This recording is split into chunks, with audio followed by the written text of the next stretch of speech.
রুষাকে বাসে উঠিয়ে দিয়ে সকাল সকাল আমি আর অরিত্র বেরিয়ে পড়েছি। এখন যাচ্ছি আমাদের ইয়ারলি ডক্টরস চেকআপ আর ব্লাড টেস্টের জন্য।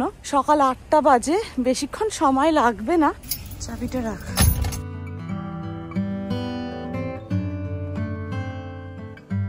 অনেক দিন পরে আমরা একটু হাতে সময় নিয়ে পৌঁছেছি। ইউজুয়ালি 5-10 মিনিট লেট হয়েই থাকে আমাদের। প্রথমে অরিত্রর আছে, তারপরে আমার হবে। যাই হোক, ভেতরে গিয়ে খুব একটা ভিডিও টিডিও করতে দেয় না, তাই ভিডিও বা কথা বলা ভিতরে যাবে না। একেবারে blood test, urine test, doctor দেখানো হয়ে যাক, তারপরে আবারও আপনাদের সাথে বক বক করতে ফিরে আসছি।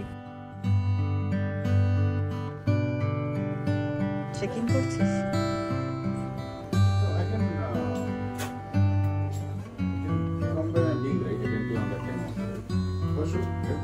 তাড়াতাড়ি এসে দুজনের জল খাবার একসাথে নিয়ে নিয়েছি। অল্প ফ্রাইড ওয়ন্টনস নিয়েছি আর তার সাথে 2টো আপেল কেটে নিয়েছি। জল খাবার খেয়ে ঘরটার পরিষ্কার করে নিয়ে স্নান টান করে নিয়েছিলাম গুড গার্লের মতো, কিন্তু যথারীতি ফোন নিয়ে বসে গেলেই না লেট হয়ে যায়। 2টো ফোন এসে গেল, তারপরে বাড়িতে ফোন করলাম। ওই করতে করতে অনেকটাই দেরি হয়ে গেছিল। অরিত্র অফিসে বেরোবে বললো। ভাগ্যিস আগের দিন কুমড়ো দিয়ে রুই মাছের ঝোল বানিয়েছিলাম, 3 পিস ছিল, ভাত দিয়ে ওটাই ওকে দিয়ে দিলাম। দুপুরবেলা রুষার আর আমার ওটা তো হয়েই যাবে। তাছাড়াও এবার রান্না শুরু করব।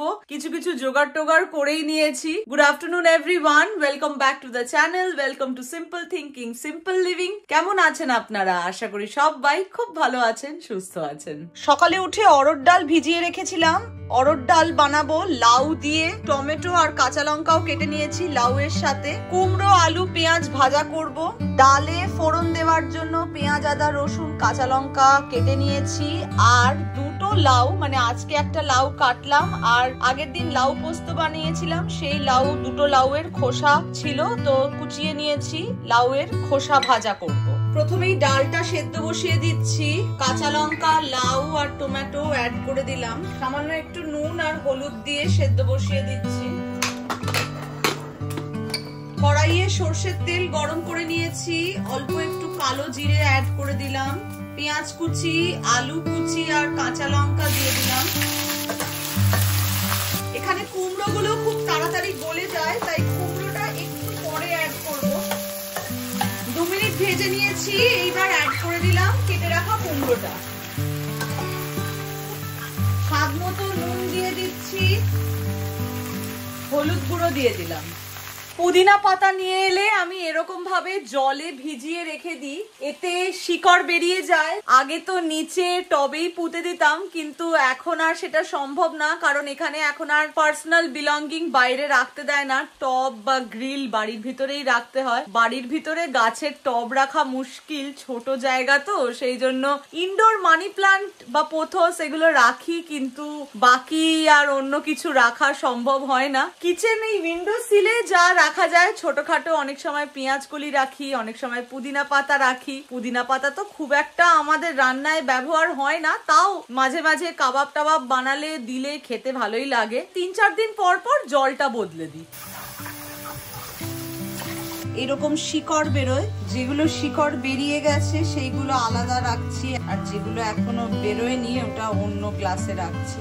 যেগুলো শিকড় বেরিয়েছে ওগুলো এখন ব্যবহার করব না, যেগুলো বেরোয়নি সেগুলো রান্নায় আগে দিয়ে দেব। পুদিনা পাতা সারা বছর এইভাবেই আমি সংরক্ষণ করি।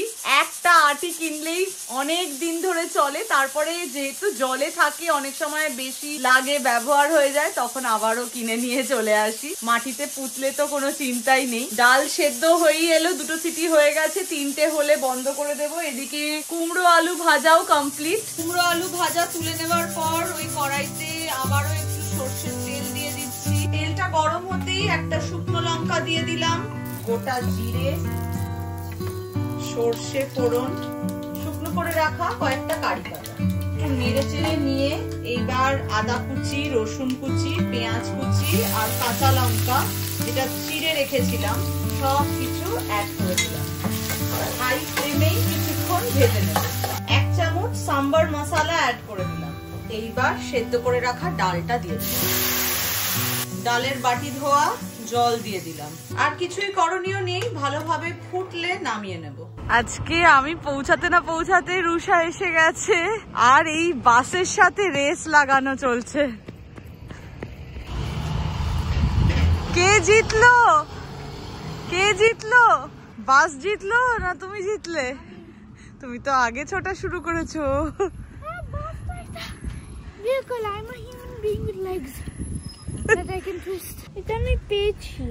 কি করে পেলে? একটা ম্যাথ কম্পিটিশনে 7000 7800 ওরে বাবা রে, ফার্স্ট কে হচ্ছে 8000 করে। রুষা আর আমি খেয়ে নেবো এবার একদম লাইট সাম্বার ডাল। মাঝে মাঝে বানাই, যা সবজি থাকে সেটাই অ্যাড করে দিই, সবজি না থাকলে এরম ভাবে অরড় ডালও বানিয়ে নি। মাঝে মাঝে একটু চেঞ্জ হয় আর কি, এক এক দিন এক এক রকম ডাল বানাই। আলু ভাজাটা এখন আর খাবো না, এই যে ডাল কিছুটা তুলে রেখেছি, রুষা আর আমি এখন খাওয়ার পর বাকিটাও তুলে রাখবো। কুমড়ো দিয়ে যে রুই মাছের ঝোল বানিয়েছিলাম সেটাই আছে, এটাও খেয়ে নেবো আমরা। খাওয়া দাওয়া সেরে আমরা বেরিয়ে পড়েছি, এখন যাচ্ছি লিজিং অফিসে। ওখানে থ্যাঙ্কসগিভিং এর জন্য মনে হয় স্টক ক্লিয়ারেন্স বা কিছু করছে, বলতে পারবো না। এক্ষুনি বন্ধু ফোন করে বললো যাও, ওখানে A4 সাইজ পেপারের প্যাক দিচ্ছে। পেজ নিয়ে চলে এসেছি আমি আর রুষা, আমি একটা সেট, রুষা একটা সেট। তবে নর্মাল A4 সাইজ পেপারের থেকে এই পেপার গুলো সাইজে বড়।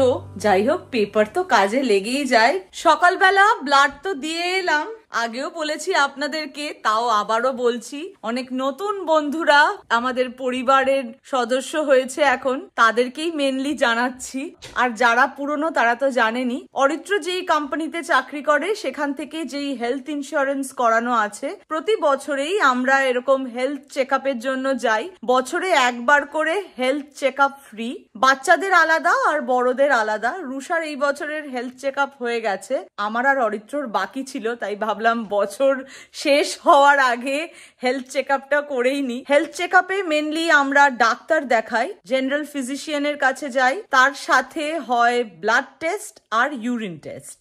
এখনো অব্দি ব্লাড রিপোর্ট তো পাইনি, আজকে সবে করিয়েছি। 1 থেকে 2 দিনের মধ্যে রিপোর্ট পেয়ে যায়, ডাক্তারের কাছেও রিপোর্ট যায়, ডাক্তার রিপোর্ট দেখে, রিপোর্ট দেখে যদি কোনো অ্যাবনর্মালিটি বা একটু ডেটা হাই লো কিছু মনে হয় তখন আমাদেরকে সেই অনুযায়ী মেডিসিন প্রেসক্রাইব করে। যদি তার পরেও ফার্দার কোনো স্পেশালাইজড ডক্টরের কাছে মনে করেন যে আমাদের যাওয়া উচিত, তখন সেই ডাক্তারের কাছে আমাদেরকে প্রেসক্রাইব করে। এই ছাড়াও মহিলাদের গাইনোকোলজিস্টের কাছেও দেখানো যায়, সেটাও বছরে একবার ভিজিট ফ্রি। ফ্রি মানে 90% টাকা ইন্স্যুরেন্স কোম্পানি দেয়, বাকিটা কোপে বলে, সেই অ্যামাউন্টটা আমাদের পকেট থেকে যায়। কোপে অ্যামাউন্টটা মানে যেই 10% অ্যামাউন্ট আমাদেরকে দিতে হয়, সেটা ইন্স্যুরেন্স টু ইন্স্যুরেন্স ভ্যারি করে। এক একটা ইন্স্যুরেন্স কাভারেজ বা কার কিরকম ইন্স্যুরেন্স কাভারেজ আছে তার উপর নির্ভর করে। $20 হতে পারে, $25 হতে পারে, 30 হতে পারে, 35 হতে পারে। খাওয়ার পরে বাসন টাসন তো মেজেই নিয়েছিলাম, আর এই লাউয়ের খোসা বানাতে ইচ্ছা করছে না, ভাবলাম কালকেই বানাবো। রাত্রের জন্য কুমড়ো আলু ভাজা, লাউ দিয়ে ডাল আছে অলরেডি। এই ছাড়া আগের দিন বানানো 3 পিস শোল মাছও আছে। ডিনার তো সর্টেড, তাই আর রান্নাঘরে কিছু করতে ইচ্ছা করছে না।